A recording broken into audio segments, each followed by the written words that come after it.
fala de hoje vai ser a minha fala, né, que a gente ficou de falar sobre, né, a Semana de Enfermagem. Ela vai tratar de um tema específico, a semana não, o nosso encontro vai tratar de um tema específico, que é acompanhando aí a Semana Brasileira de Enfermagem da BEM, né, a gente está falando também de valorização do trabalho de enfermagem, desenvolvimento sustentável e bem viver.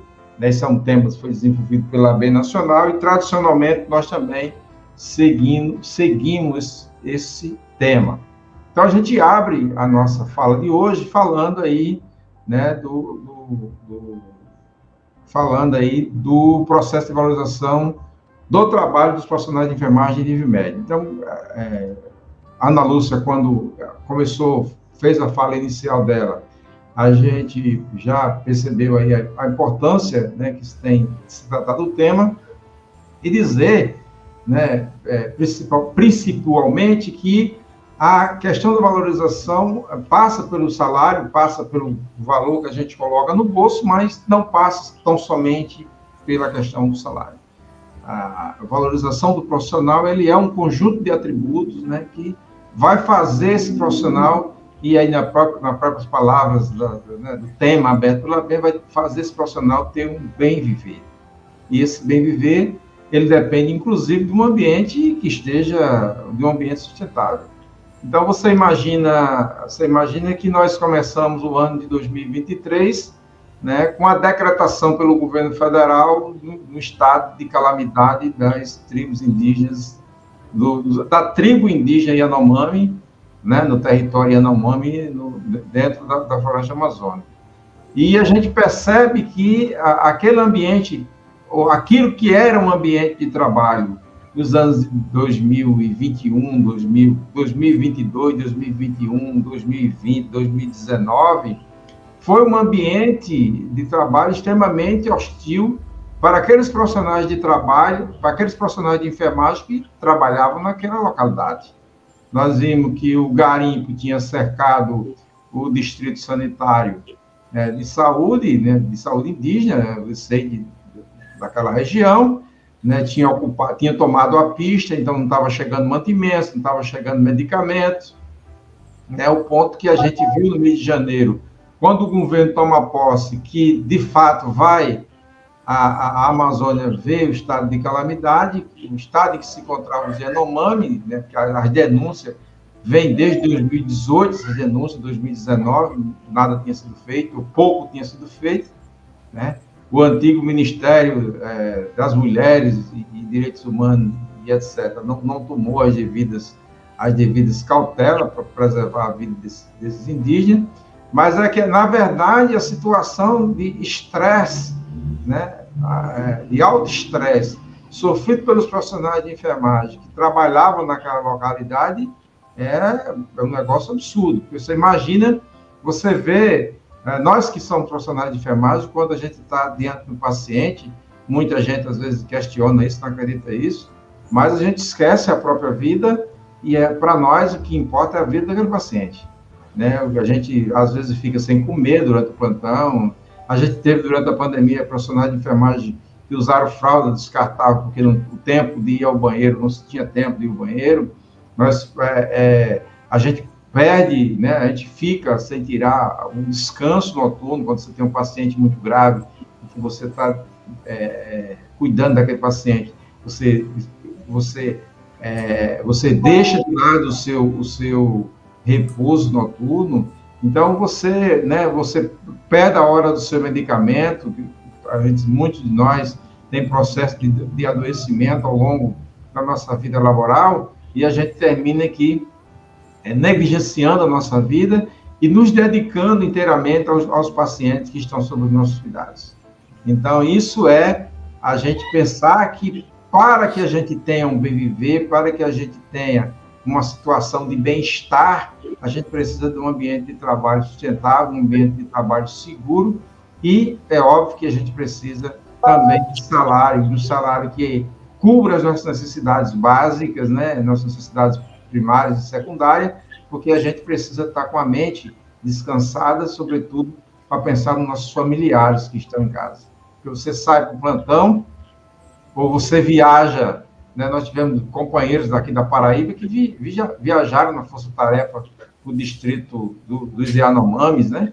E você viaja e você deixa em casa a mulher, ou deixa em casa o marido, você deixa em casa filho e filhas, né? Você deixa mãe, pai, você deixa a sua vida cotidiana e você faz uma viagem no sentido de que a gente precisa, durante essa viagem, ter uma certa segurança, né? E essa segurança passa necessariamente também por ter um salário que compense esse dispêndio de força e de dedicação que nós fazemos. E um ponto importante nisso é a discussão que eu comecei nessa discussão, né? Eu comecei, já existir essa discussão, porque essa discussão de carga horária começou lá em 2009, quando foi apresentado o PLS, né, um projeto de lei no Senado. Em 2010 ele passa a ser um projeto de lei, ele é aprovado no Senado às pressas aí no final do ano e vai para a Câmara dos Deputados para ser votado e andar pelas comissões da Câmara dos Deputados. E eu me lembro que eu comecei nessa luta na defesa desse projeto de lei ali por volta de 2011. Então, em 2011, a gente está em 2023, então são 12 anos de estrada e luta, e a gente não viu ainda o PL das 30 horas aprovado. Vai e volta, sobe, desce, regime de urgência, tira regime de urgência, vai para a Comissão de Assuntos Econômicos, para a Comissão de Constituição e Justiça, para a Comissão de Seguridade, e durante todo esse período a gente sonhava em que os profissionais de enfermagem tivessem uma carga horária digna, né? Quando nós estávamos no Conselho de Enfermagem da Paraíba, nós fizemos um projeto, né, um projeto de lei, um esboço de projeto de lei, e à época nós andamos no estado da Paraíba junto com o Dr. Ronaldo. Toda a prefeitura que a gente chegava, a gente oferecia ao prefeito, dizia, olha, nós temos um projeto aqui já pronto, o senhor pode mandar para a Câmara, é só os vereadores assinarem e o seu projeto de lei entra em vigor e a gente garanta 30 horas de profissionais de enfermagem. Ou então a gente chegava num vereador daqueles nas cidades e muitas vezes a gente conseguia apoio de vereadores e aprovamos, e até o final do nosso mandato, né, em 2017, nós tínhamos aprovado cerca de 25 prefeituras do estado da Paraíba que tinha ali feito esse contato conosco, e a partir daquele projeto de lei que a gente tinha construído, tinha se formalizado ali, né, as 30 horas para funcionário de enfermagem. O doutor Ronaldo era um guerreiro nisso, né, não tinha hora, não tinha dia, a gente saía às quarta-feiras, voltava no sábado, né, de viagem, noite, né, muitas das vezes fomos cercados, né, por capangas de prefeituras no Alto Sertão da Paraíba, né? A gente tinha um diferencial muito grande, a gente era militar e isso, né, nos dotava de uma certa coragem, e ao mesmo tempo também que a gente tinha instrumentos, né, para responder à altura caso houvesse uma agressão né, uma agressão mais, digamos assim, uma violência exacerbada, né? Mas muitas das vezes nós saímos de alguma cidade, 11 horas, 12 horas da noite, né? Nós saímos escoltados por capangas da prefeitura, por pessoas ligadas ao prefeito, e a gente chegava nos postos das unidades de trabalho, nas unidades, e encontrava um profissional técnico de enfermagem, ou auxiliar de enfermagem, sozinho tomando conta de um hospital de interior, sozinho tomando conta de uma unidade básica que funcionava 24 horas, e quando você chegava não tinha enfermeiro, não tinha médico, só tinha o técnico de enfermagem lá. E a gente, o doutor Ronaldo, com a coragem que tinha, né, e a gente lá juntos, disse, não, está fechada a unidade de saúde por falta de profissional, né, conforme a lei tal, desligue aí para o secretário, daqui a pouco chegava o secretário e chegava o prefeito. E isso era a nossa intenção de dar bem viver aos profissionais de enfermagem, né? E isso terminava que nos acarretava, né, uma sobrecarga muito grande, porque o nosso telefone ficava à disposição dos profissionais, e muitas vezes a gente tinha que sair às pressas daqui de João Pessoa para atender determinadas cidades, porque o profissional estava sofrendo violência, né? A gente chegou em uma determinada cidade, não vou citar o nome da cidade, nem das pessoas envolvidas, onde uma enfermeira, né, acabava de ter virado a gestão ali em 2012, onde uma enfermeira todos os dias era obrigada a ir assinar o ponto.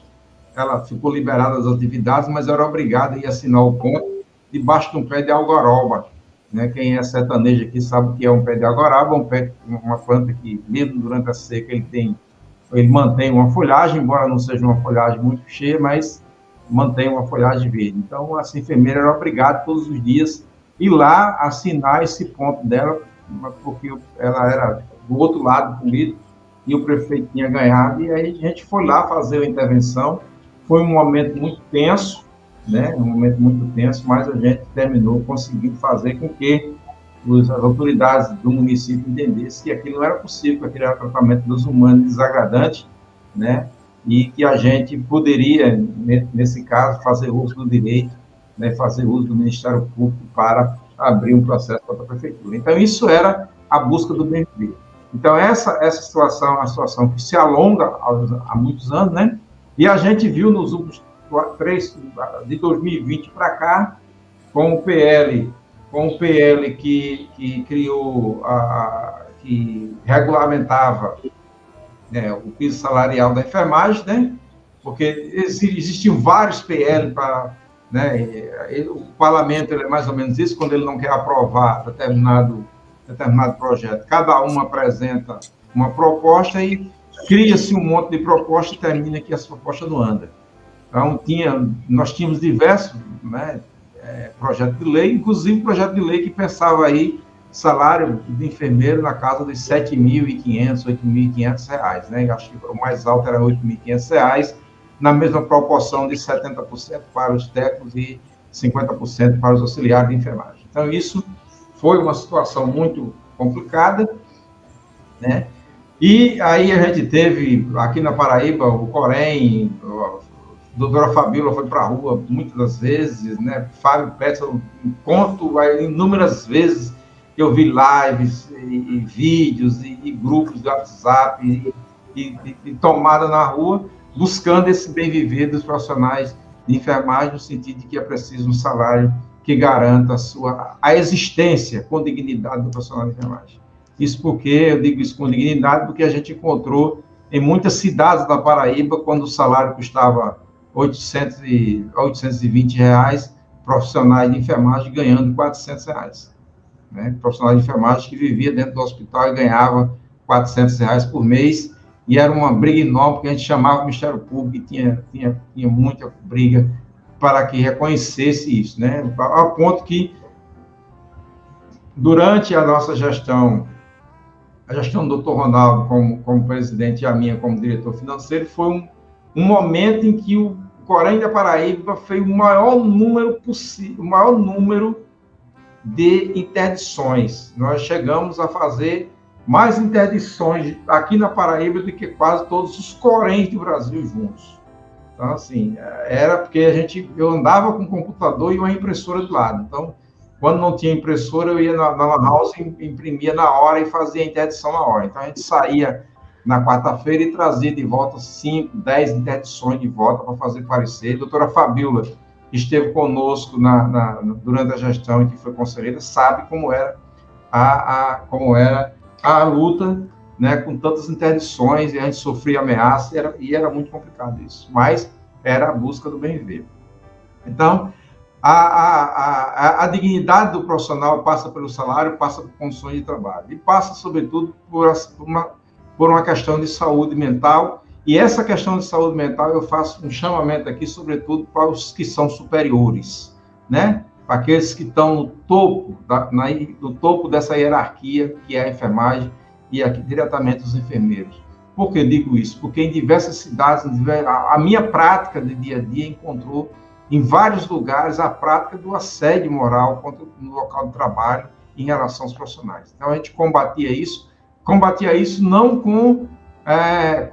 muitas das vezes com a legislação, com a violência, não, mas combatia isso com o diálogo, né? Porque a gente precisa dizer, aqueles que são assediadores, muitas vezes pensam que não estão assediando, estão apenas exercendo o seu direito de ser chefe, de ser o mandatário do momento, né? E a gente sabe que isso passa pela necessidade de reconhecer que, como seres humanos, nós somos iguais, né? Embora nós tenhamos diferença em termos da execução das atividades. Então, é preciso que reconheça-se que no executor da atividade está o ser humano, que, a partir disso, a gente precisa respeitar, acima de tudo, esse ser humano, para impedir, inclusive, que a gente incorra em processo, reparação civil, reparação penal, né? Reparação, muitas das vezes, reparação ética. Quantos e quantos processos éticos não desembocou em nossa época no Conselho de Enfermagem em razão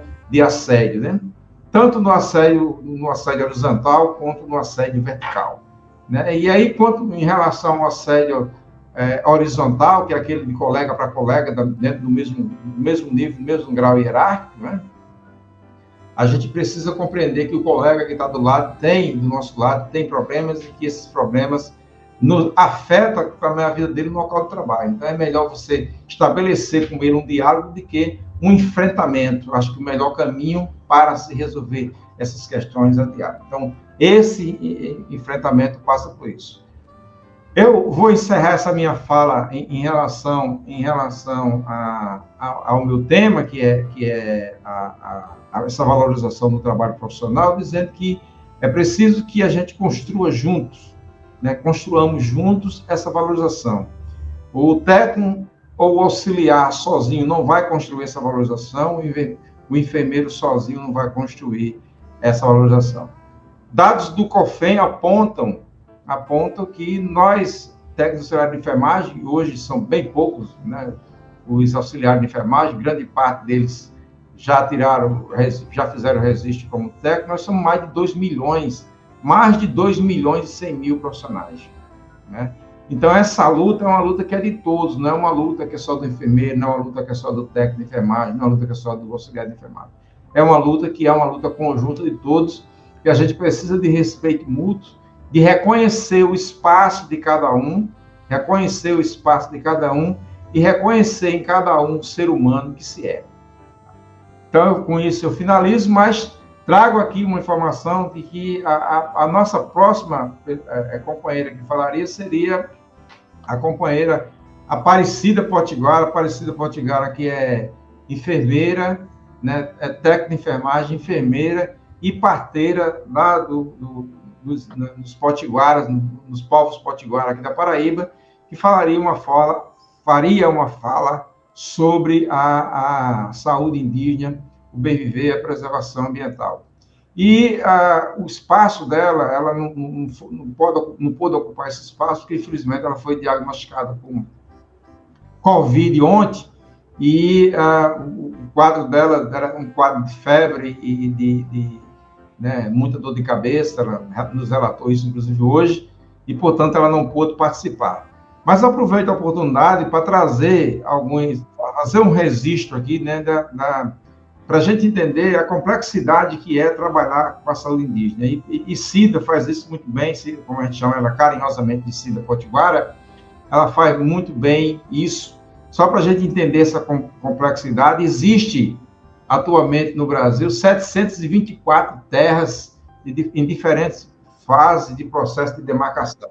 120 em processo de identificação, 44 identificadas, 73 declaradas terras indígenas e 487 terras homologadas. Isso é importante que a gente saiba pelo fato de dizer-se que existe uma coordenação nacional de atenção à saúde dos povos indígenas, né?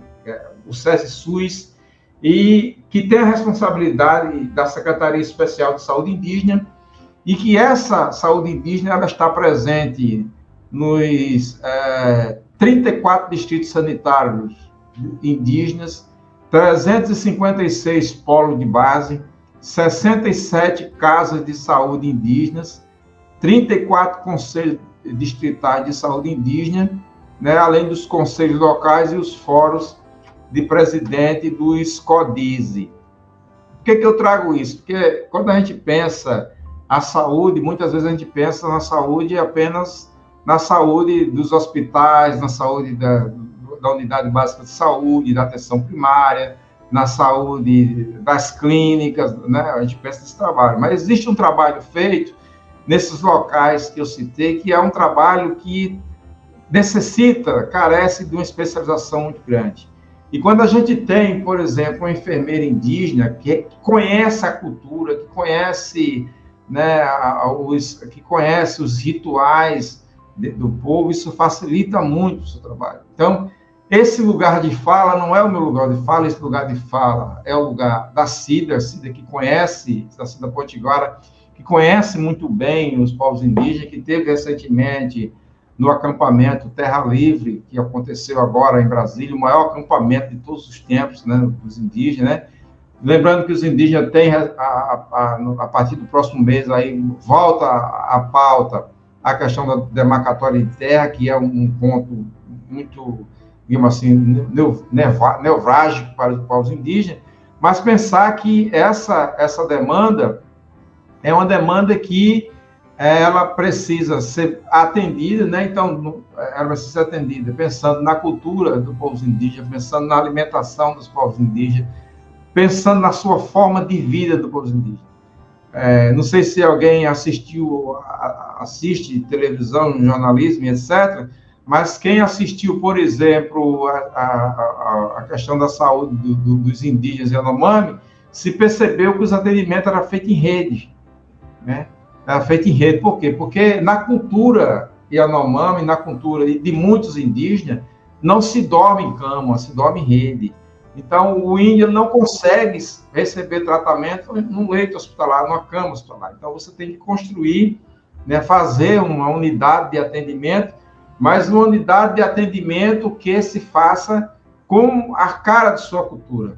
A cara de sua cultura, que é, por exemplo, a utilização de rede para ele dormir, para ele ser atendido, e etc, etc. Então, é muito importante a gente estar dizendo isso aqui, principalmente porque a gente tem aqui diversos espectadores que estão conosco, né, que vão ser certificados por estar nos acompanhando aqui. Então, nós tivemos mais de 100 inscrições para nos acompanhar, e eu não podia deixar de dizer da importância que é daqueles que têm a oportunidade de fazer um curso de especialização na área de atendimento ao indígena, mesmo que seja um curso de capacitação, um curso um curso que não seja um curso extenso de 2 anos, um curso de 40 horas, de 50 horas, que a gente precisa compreender a cultura daquele que a gente chama de outro.